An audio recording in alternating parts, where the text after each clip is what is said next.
Craighead. I will first ask you for your opening thoughts. Tale of two halves. I thought we put together a solid 20 minutes in the first half. I thought we did an excellent job on their two key players, which are the twins. There was a little bit of a guest appearance with their post inside, but when you're focusing on keeping those guys in front of you, some other people are going to get some shots. And then in the second half, we talked about the third quarter being a quarter that was going to be big and critical, and unfortunately we weren't making shots.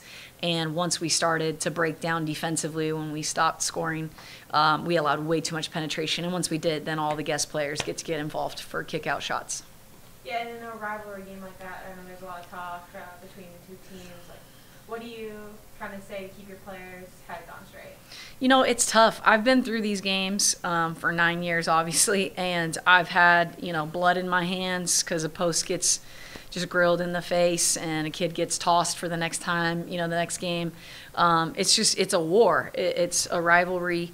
It's what it's supposed to be. But you can't allow as a player for you to get out of your game. If you can't handle the trash and the talking, then you got to stay out of it. And obviously, I told my team, maybe they're not very worried about us. They were talking a lot at the end, and we have to turn around and play them on Saturday. So I hope we take that personal, and we take the fight back down there on Saturday. Yeah, I mean, aside from just taking it personal and bringing it there, what do you think specifically on Saturday? I mean, you're going to be in their gym.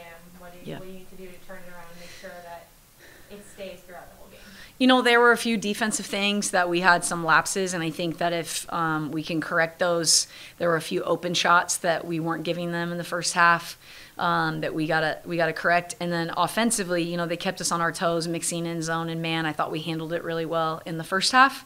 And then in the second half, when we got a full dose of zone, we just weren't seeing the right places and the right people to throw it inside, get a paint touch, maybe get it back out. And when we attacked and got to the free throw line, that was the game. We needed to do that more in the second half when we weren't hitting shots. I thought they did a great job of that in the fourth quarter, but we've got to be more aggressive against the zone. There's holes in the middle of that thing, and we got to attack it. All right. Thanks so much, Coach. Thank you.